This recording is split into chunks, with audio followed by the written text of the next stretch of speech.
अस्सलामुअलैकुम। कैसे हैं आप सब? उम्मीद है कि आप सब खैरियत से होंगे। हमारी पिछली वीडियो में हमने बात की थी कि फ़ंक्शन क्या होता है और फ़ंक्शन को किस तरह रिप्रेजेंट किया जाता है, या उसकी एक छोटी सी एग्जांपल की थी। उसके अलावा डोमेन, रेंज, इनपुट और आउटपुट के बारे में हमने पढ़ा था। आज की हमारी इस वीडियो में हम बात करेंगे रिप्रेजेंटेशन ऑफ फ़ंक्शन की, कि फ़ंक्शन को किस तरह रिप्रेजेंट किया जा सकता है। हमारी पिछली वीडियो में मैंने बताया था कि फ़ंक्शन को रिप्रेजेंट करने के 4 वेज़ होते हैं। Number 1 verbally, number 2 visually, number 3 numerically और नंबर 4 अलजेब्रिकली। हमारी इस वीडियो में हम इन वेज़ को एग्जाम्पल की मदद से अंडरस्टैंड करेंगे। तो हमारे पास फर्स्ट रिप्रेजेंटेशन के लिए वे है कि वर्बली फ़ंक्शन को किस तरह रिप्रेजेंट किया जाता है। वर्बली मीन्स के by a description in words.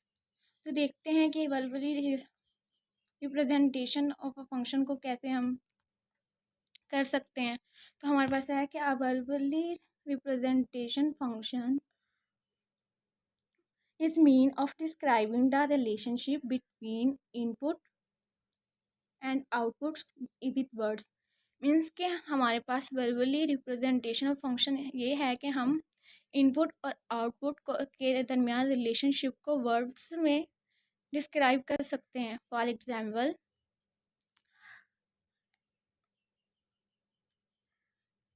is the value of plus more. We can write this verbal representation as the function y equal है 2x प्लस 2। जैसे कि हमारी लास्ट वीडियो में हमने बताया था कि हम फंक्शन ऑफ x को इक्वल y लिखते हैं। f ऑफ x यानी फंक्शन ऑफ x इक्वल है y। तो ये थी हमारे पास वर्बली रिप्रेजेंटेशन के हम इनपुट और आउटपुट्स के दरमियान रिलेशनशिप को वर्ड्स में लिखते हैं, जो कि हमारे पास एक वे है फंक्शन को रिप्रेजेंट करने का। तो हमारे पास दूसरा वे है जिससे हम फंक्शन को रिप्रेजेंट कर सकते हैं, वो है हमारे पास विजुअली मीन्स के बाया ग्राफ, कि हम ग्राफ की सूरत में फंक्शन को किस तरह रिप्रेजेंट कर सकते हैं। तो जैसे कि हमारे पास यहाँ एक पिक है जिसमें हमने शो करवाया है कि कैसे हमारे पास एक प्लान है जिसमें हमने डिफरेंट नंबर्स को ऑर्डर पेयर की फॉर्म में रिप्रेजेंट किया है। तो जैसे हमारे पिछले हमने वर्बली एक एग्जांपल देखी थी, उसी को लेके चलते हैं कि हमारे पास था y इक्वल है 2x प्लस 2।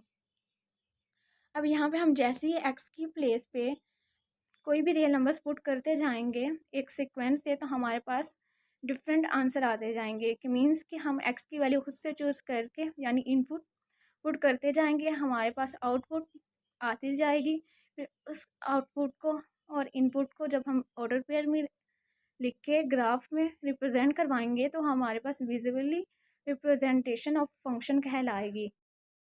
फॉर एग्जांपल, अगर हम x की प्लेस पे 0 पुट करते हैं तो हमारे पास y इक्वल टू 2 आएगा, क्योंकि जब हम x की प्लेस पे 0 पुट करेंगे तो 2 0 या 0 और 0 plus 2 is equal to 2। Means के हमारे पास ऑर्डर फॉर्म में आंसर आ गया है कि 0 एंड 2। जब हम इसको ग्राफ यानी प्लेन में शो करवाएंगे तो हम एक प्लान ड्रा करेंगे। ये हमारे पास सेंटर के बाद पॉइंट 1 2 इस तरह 1 एंड 2। जब हम दोनों पेयर्स को आपस में मिलाएंगे तो हमारे पास जानते हैं एक्स की वैल्यू यहाँ पे हमारे पास 0 और वाई की वैल्यू 2। तो यहाँ पे एक्स की वैल्यू यहाँ पे हमारे पास सेंटर पे है और 2 कहाँ है, तो ये ऑर्डर जाके ये जो है ये हमारे पास पॉइंट है जो इस फंक्शन को शो करवा रहा है एट पेयर ऑफ 0 और 2 पे। तो ये था ये हमारे पास विजुअल रिप्रेजेंटेशन ऑफ फंक्शन के फंक्शन को किस तरह हम विजुअली रिप्रेजेंट करवा सकते हैं। उसके बाद जो हमारे पास थर्ड वे है फंक्शन को रिप्रेजेंट करने का, वो है हमारे पास न्यूमेरिकली। के न्यूमेरिकली हम फंक्शन को किस तरह रिप्रेजेंट कर सकते हैं, मीन्स के by a table of values. तो for example the human population of the world depend on the time, कि हमारे पास जो ह्यूमन पॉपुलेशन है इस दुनिया की वो डिपेंड करती है टाइम पे, कि मीन्स के टाइम के साथ साथ पॉपुलेशन इंक्रीज होती जाती है। The table gives estimate of the world population at time for certain years. अब साइड पे हम ये टेबल देख सकते हैं जिसमें एक तरफ ईयर्स मेंशन है, दूसरी तरफ वहीं पॉपुलेशन मेंशन है मिलियंस में, कि हमारे पास डिफरेंट ईयर्स मेंशन है, उनके साथ बिल्कुल फ्रंट पे डिफरेंट पॉपुलेशन मेंशन है मिलियंस में, कि 1900 ईयर्स में कितनी पॉपुलेशन थी इस वर्ल्ड में, 1910 में, एक्सेट्रा अप टू सन। कि किस तरह हमने टेबल में एक तरफ ईयर्स मेंशन किए और दूसरी तरफ पॉपुलेशंस। हमने ईयर्स को टी से रिप्रेजेंट किया यानी टाइम, और जो पॉपुलेशन है उसको पी से, कि हमारे पास हम फॉर इंस्टेंस हम एग्जांपल ले लेते हैं कि पी ऑफ 1950, यानी पी हमारे पास फंक्शन ऑफ 1950 है, जिसमें हमारे पास अप्रोक्सीमेटली पॉपुलेशन कितनी थी, 2560 millions. But for each value of the time there is a corresponding value of P and we say that P is a function of T. Means के हर years में हमारे पास population की जो वैल्यू हो different है, मीन्स के कोई भी वैल्यू एक दूसरे पे डिपेंड नहीं कर रही। इसका मतलब कि जो हमारे पास पी है यानी जो पॉपुलेशन है वो फंक्शन ऑफ टी यानी कि टाइम है। तो ये थी हमारे पास numerical representation of a function. उसके बाद बाय टेबल ऑफ वैल्यूज़ के टेबल में हम किस तरह वैल्यूज़ को रिप्रेजेंट कर सकते हैं फंक्शंस की। उसके बाद हमारे पास जो fourth way to represent a function है वो है हमारे पास अलजेब्रिकली, कि हम अलजेब्रिकली मीन्स के बाय एक्सप्लिसिट फार्मूला कैसे फंक्शन को रिप्रेजेंट कर सकते हैं। कि for example the area of a circle depends on the radius of the circle, के मीन्स के जो हमारा सर्कल का ये एरिया है वो डिपेंड करता है रेडियस ऑफ द सर्कल। हम बताया है सेंटर से बाउंड्री तक के डिस्टेंस को हम रेडियस कहते हैं, कि मीन्स के जो हमारे पास एरिया ऑफ अ सर्कल है वो डिपेंड करता है रेडियस ऑफ द सर्कल के। The rule that connects R and A is given by the equation A equal है पाई आर स्क्वायर। मीन्स के सर्कल का एरिया मालूम करने के लिए हमारे पास जो इक्वेशन या फार्मूला होता है वो हमारे पास है ए इक्वल है पाई आर स्क्वायर, जिससे हम ईजिली सर्कल का एरिया फाइंड कर सकते हैं, जिसमें हमारे पास पाई की वैल्यू गिवन होती है जो हम जानते हैं कि वो 22/7 या 3.14 अप टू समथिंग होती हैं। With each positive number R there is associated one value of A. Means के आर की हर वैल्यू के लिए ए की वैल्यू डिफरेंट होती है, मतलब कि आर यहाँ पे हमारे पास आर की वैल्यू इंडिपेंडेंट होती है और ए की वैल्यू डिपेंडेंट, जो कि आर की वैल्यू पे डिपेंड करी होती है।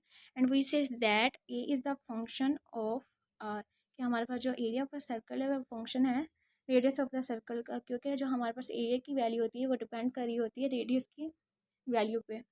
तो ये थी हमारे पास algebraically representation of a function means के बाय एक्सप्लिसिट फार्मूला। उसके बाद हमारे पास एक एग्जाम्पल है फंक्शन की, कि जिसमें हम किसी भी इक्वेशन को फंक्शन शो करवाते हैं। तो हमारे पास एग्जांपल है कि rewrite the equation 5x plus y over 4 equal है 2 so that y is the function of x। कि हमने प्रूव करना है कि जो y है वो फंक्शन ऑफ x है, मीन्स कि हमने ये चीज़ प्रूव करनी है कि y इक्वल है f ऑफ x। अब हमारे पास जो गिवन इक्वेशन है उसमें हमारे पास 5x plus y over 3 equal है 2, कि मतलब एक्स और वाई की वैल्यू दोनों एक साथ एक तरफ है, बाकी जो कोफिशेंट है वो एक साइड पे। अब हमने यहाँ पे क्या करना है, वाई की वैल्यू को एक साइड पर रहने देना है और एक्स की वैल्यू को दूसरी साइड पर ले जाना है। इसके लिए जो सोल्यूशन में हमारे पास फर्स्ट स्टेप है कि हम राइट ओरिजिनल इक्वेशन के, हमारे पास जो ओरिजिनल इक्वेशन है हम उसको वैसे ही लिखेंगे। नेक्स्ट स्टेप में हम क्या करेंगे, 5x को वो साइड पे सब्ट्रैक्ट करवा देंगे, क्योंकि हमें लेफ़्ट साइड पे जस्ट वाई की वैल्यू चाहिए ना कि एक्स की। तो लेफ़्ट साइड से एक्स की वैल्यू को ख़त्म करने के लिए हम क्या करेंगे, बोथ साइड पे सब्ट्रैक्ट 5x ईच साइड। जब हम 5x को बोथ साइड पे सब्ट्रैक्ट करवाएंगे तो 5x से 5x कैंसिल, क्योंकि यहाँ पे हमारे पास पॉजिटिव साइन है, नेगेटिव, तो पॉजिटिव नेगेटिव कैंसिल, इक्वल है 2 माइनस 5x। अब क्योंकि हमें यहाँ पे अकेले y की वैल्यू चाहिए, लेकिन यहाँ पे तो डिवाइड 3 भी हो रहा है, तो हम क्या करेंगे, क्योंकि ये यहाँ पे हमारे पास 3 डिवाइड हो रहा है, तो हमें इसे कैंसिल करने के लिए यहाँ दोनों साइड पे 3 को मल्टीप्लाई करवाना होगा। तो हम करवाएंगे मल्टीप्लाई ईच साइड बाई 3। जब हम बोथ साइड पे 3 को मल्टीप्लाई करवाएंगे तो 3 से 3 कैंसिल, तो ये आ जाएगा y इक्वल है 3 to the 6 minus 5 3 the 15x। तो ये हमारे पास इक्वेशन आ गई कि y इक्वल है 6 माइनस 15x। और यही फॉर्म हमें चाहिए थी कि द इक्वेशन y इक्वल है 6 minus 15x represents y has a function of x, कि हमारे पास जो y है वो रिप्रेजेंट करता है as a function of x। तो ये थी हमारी आज की वीडियो, जिसमें हमने रिप्रेजेंटेशन ऑफ अ फंक्शन के बारे में पढ़ा। उम्मीद है कि आपको समझ आ गई होगी। इंशाल्लाह नेक्स्ट हमारी वीडियो में हम बात करेंगे टाइप्स ऑफ अ फंक्शन की। तब तक के लिए मुझे इजाज़त। अल्लाह हाफिज़।